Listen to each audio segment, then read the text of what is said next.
السلام علیکم۔ یہ کہانی ہے یوسف نامی ایک نوجوان کی جو مصر کے ایک مشہور تاجر حارث بن نوفل کے گھر میں غلامی کرتا تھا۔ یوسف بچپن ہی سے نیک، عبادت گزار اور پاک دامن تھا۔ اس کے ماں باپ بہت غریب تھے اور قحط سالی کے دوران اسے غلامی کے بازار میں بیچ دیا گیا تھا۔ یوسف ہر وقت اللہ کی یاد میں رہتا، تہجد پڑھتا، لوگوں سے خوش اخلاقی سے بات کرتا اور حرام چیزوں سے بچتا۔ حارث کا پورا گھر اس کے حسن کردار کا قائل تھا، سوائے ایک کے۔ اس کا نام تھا زلیخا۔ زلیخا حارث کی جوان بیٹی یوسف کی خوبصورتی اور نیکی سے متاثر ہو کر اس پر فریفتہ ہو گئی۔ اس نے کئی بار یوسف کو بہکانے کی کوشش کی، مگر یوسف ہر بار انکار کر دیتا اور کہتا، میں اللہ سے ڈرتا ہوں، وہ سب دیکھ رہا ہے۔ جب زلیخا نے دیکھا کہ یوسف اس کے قابو میں نہیں آ رہا ہے تو اس نے یوسف پر الزام لگا دیا کہ وہ اس پر حملہ کرنا چاہتا ہے۔ یوسف کو جھوٹے الزام میں قید کر دیا گیا۔ قید خانے میں بھی لیکن یوسف نے اللہ کو نہ چھوڑا۔ قید خانے کے قیدی اس کے پاس آ کر دل کی باتیں کرتے اور وہ انہیں اللہ کی طرف بلاتا۔ ایک دن 2 قیدیوں نے خواب دیکھا۔ یوسف نے ان کے خوابوں کی تعبیر بتائی اور وہ تعبیر درست ثابت ہوئی۔ کچھ سال بعد بادشاہ مصر نے ایک عجیب خواب دیکھا۔ کسی کو اس کی تعبیر سمجھ نہ آئی۔ تب ایک شخص نے کہا، ایک قیدی ہے جو خوابوں کی سچی تعبیر بتاتا ہے۔ تو اس بات پر یوسف کو بادشاہ کے سامنے لایا گیا۔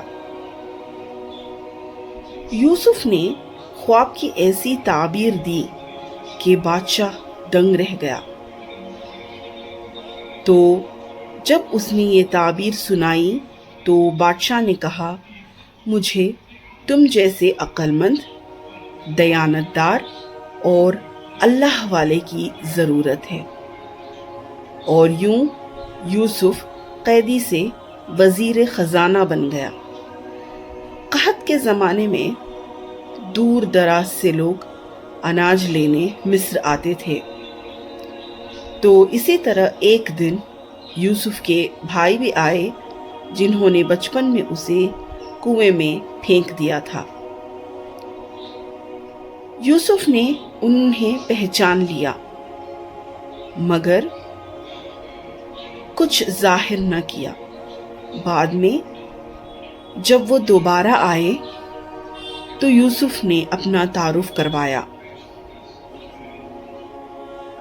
اپنے بھائیوں کے ساتھ مل کر اس نے یہی بات کی کہ میں وہی یوسف ہوں جسے تم نے کنویں میں پھینک دیا تھا، لیکن میرے رب نے مجھے عزت دی۔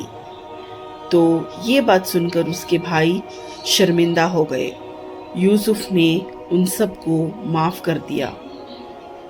اس نے کہا، جاؤ تم سب کو اللہ معاف کرے، کیونکہ جو اللہ سے ڈرتا ہے اور صبر کرتا ہے اللہ اسے بلند مقام عطا کرتا ہے۔ بعد ازاں یوسف نے اپنے ماں باپ کو بھی مصر بلوا لیا، ان کے قدموں کو چوما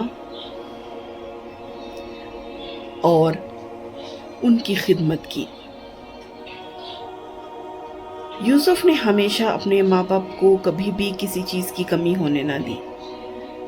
یہ کہانی ہمیں سکھاتی ہے، یقین ہو تو قید خانہ بھی رحمت بن جاتا ہے، صبر ہو تو الزام بھی عزت کا دروازہ کھولتا ہے، اور دعا ہو تو کنواں بھی بادشاہی کا پہلا قدم بن جاتا ہے۔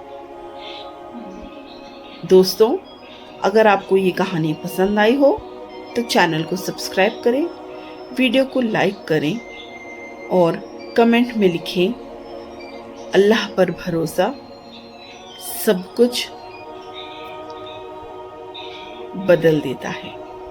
اگلی ویڈیو میں ملاقات ہوگی ایک اور ایمان افروز کہانی کے ساتھ۔ تب تک کے لیے السلام علیکم۔